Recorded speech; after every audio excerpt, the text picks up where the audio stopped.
Well, hello, welcome to another Trimcraft Tuesday video. Now this week I had originally intended to do some cards for you, but as you may have already guessed, it is a scrapbook layout. Now you can blame Trimcraft this because, so once a month they release some free printable papers on the craft blog, and I will link them if you are interested. And then last week they showed us the June papers, which were cat themed. And not only were they cat themed, but they were cat themed that also had black cats on, and pastel blue and pastel pink and mint, and it was just so many of my favourite things. So I freaked and created a scrapbook layout just almost immediately. So this is why you're getting scrapbook instead of cards. So yes, I showed you the papers at the beginning there, and what I've started off doing is just on a 12 by 12 heavy piece of cardstock, just dry brushed on some acrylic paint. It's a mint, and as you saw I mixed in a little bit of white just to tone it down a little bit. And I've got areas where the paint is quite thick, and then areas where it was really dry brush, you know, a tiny bit of paint on there. And just, yeah, I didn't prep my page at all because it's heavy cardstock and just a little bit of mixed media, just the acrylic paint. It wasn't really necessary. Now there are some sort of triangle geometrics on one of the papers in this little collection, and also in some other papers I'm going to use. So I've brought in this little triangle stencil. It is Creative Expressions? I may have got that completely wrong. And I'm just sponging some black acrylic paint just to carry on this kind of triangle themey thing here. And the other papers I'm using, the black and white ones that you'll see, those are from a Simply Creative paper pad, so also a Trimcraft product, and it's from Monochrome Mix. It's such a useful paper pad. I'll keep using it all the time. I'm not sure if I've done one project with just that paper pad alone, maybe one, I'm not sure, but I'm constantly using it for other projects as well. Just black and white is just one of the most helpful things to have in your stash. So yes, as you can guess and as you can see, I am scrapping a picture of my beloved cat Conan. Regulars to my channel will know him very well and know how much I love this little scamp of a creature. And this is one of my, I don't know how many thousands of pictures I have on my computer of Conan, but I just picked this one because I thought the colour of it, because it's quite a pale picture, and you can see sort of our kitchen floor is kind of a greeny colour, so I just thought it would go with the colours quite well. So yes, I just picked that one because he was just looking super cute in it. So I've gone with 3 of these printable papers, ripped up strips, and then gone around the edges with Distress Oxide and a blending tool in the colour Hickory Smoke. Just, it adds a little bit more depth and stuff, especially when you rip stuff rip stuff up. Why am I struggling so hard to say that? It just, instead of getting, sometimes the rippy edge, you know, the white rippy edge looks good on a layout, but sometimes it's not quite what you want. So just putting some ink on the edges really makes a difference. So I didn't want just that vertical area of scraps. I also wanted it to make a sort of a cross shape as well. So I've got another bit of that monochrome mix, and I found that triangle paper in there, and I was just like, boom, perfect for the whole triangle thing that's going on in this layout. And I'm just putting those across, and then another bit of that minty coloured paper, because I think that's my favourite one of these ones. Not 100% sure. I am very fond of that pink one with the black cat little faces on as well. I don't need to have a favourite. Don't have to have favourites. So yes, that is going on there. Oh, just look how cute Conan looks in that picture. There is annoyingly a little leaf on the floor. You can just see it at the left of the picture there. So I had to put something, and use one of the embellishments to cover that up because it was annoying me. Well, tissue paper. Yes, I'm also putting just some tissue paper behind the photo just to help it stand out a bit more, and it just... Tissue paper looks good on a lot of things, doesn't it? I'm also using black tissue paper as well. Very rarely use black tissue paper for anything. Pretty much only use white, to be honest. But yeah, I thought this was a good opportunity to use up some of the black, because it's very much, you know, a black and pastel-y layout. I mean, you may think that the acrylic paint I've put on the background there isn't quite right, but I thought if I tried to create a colour that was like almost the same as, say, the one on the mint paper that's on these printables, then 95% of the time, if you try and mix a colour to match, it just doesn't work. It's just too hard to do. I mean, unless you're like a really know what you're doing with colour artist, then it's just almost impossible. So it's easier just to do something that's vaguely of the same tone than try and match it exactly. So yes, and it also means that background kind of stands out amongst all those pastel things that are on top of it. I like the look anyway. So there's that paper there as well. You just saw the black one with the little hearts with the paw prints in.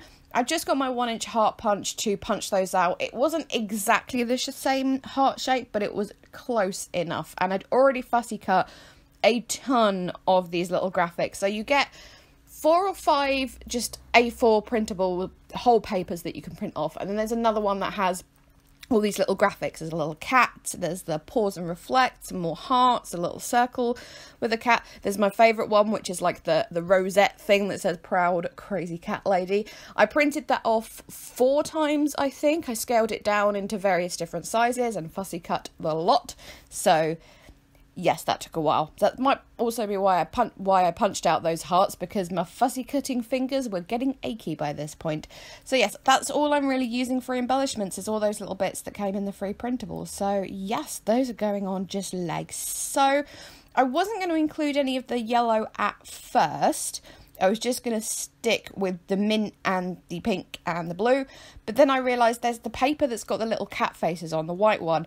And there's yellow cat faces on that. So I was like, well, that's there, so I might as well bring in the yellow embellishments as well. So yeah, that's what I did.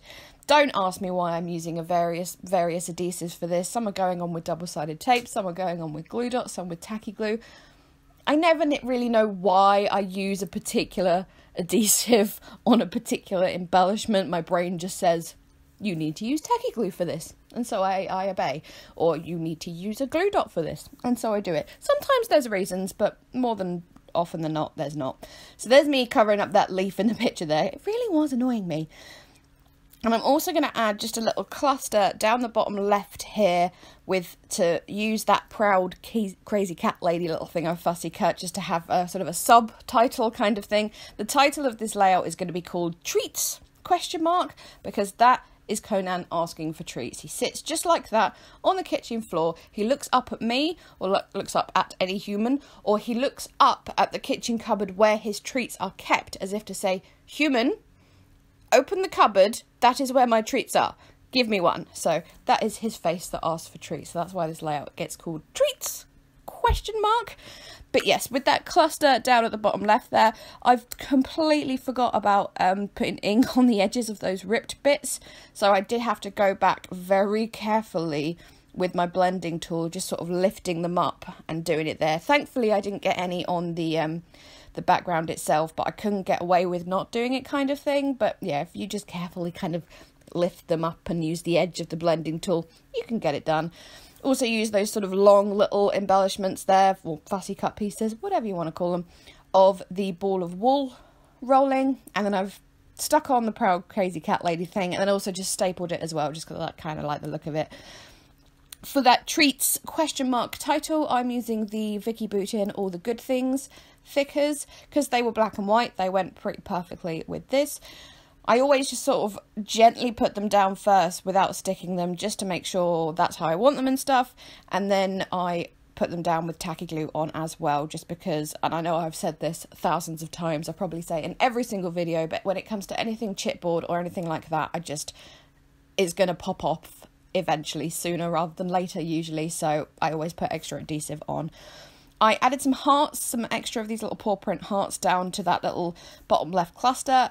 I just thought they were required down there, didn't look quite right. I changed my mind about that blue one, however, because there was no yellow in that little cluster, so I just had to bring that in. But I'd already put a glue dot on that heart, so I was like, well, I've got to put it somewhere, so I did. It's probably not the best reason to put something on a layout, but there we go. I don't think it did any harm. So I'm adding splatters. I thought splatters were required here. As per usual, instead of adding just straight black when I want splatters, when I want black looking splatters, I actually use the Dylusion Slate Grey. I just think it works better. They're not as in your face kind of thing. I haven't done loads of splatters, just a few. Again, as I say, I just thought it went quite well on this layout. And then I'm just going to finish off with some liquid enamel drops. So I'm going to use the Nuvo drops in the gloss white, and also these Dovecraft ones. They're called Enamel Effects or Pearl Effects, depending on which ones you buy. The black ones, just as an FYI, in case you don't know, when using the Dovecraft versions of these, when you first put, your little droplet down, you get a little peak because it's a slightly thicker substance than a Nuvo drop. And what you need to do is, once you've put it on, flick or lightly tap underneath the paper, and then that it will flatten out into a more enamel drop shape, because otherwise it's going to dry with that peak kind of thing. You don't necessarily have to do that with Nuvo drops. You can if you want to. It just kind of depends on what the shape you want, but you really need to do it with the Dovecraft ones, and they do create a really nice flat enamel drop looking effect. So yes, there we go. That is it. With that, I am finished. So thank you so much for watching. I will leave a link to the freebies section of the craft blog. That's Trimcraft's website, so you can download these papers if you want to, but there's also loads and loads of free downloadables that you can print and play with to your heart's content. So yes, let me know if you do anything with them. I'd love to see. So okay, yes, any other links to things I've used, as always, will be in the description box. Please leave me a thumbs up if you enjoyed, comment, subscribe if you haven't already, and I think it is time for me to go. Thank you again. Bye bye.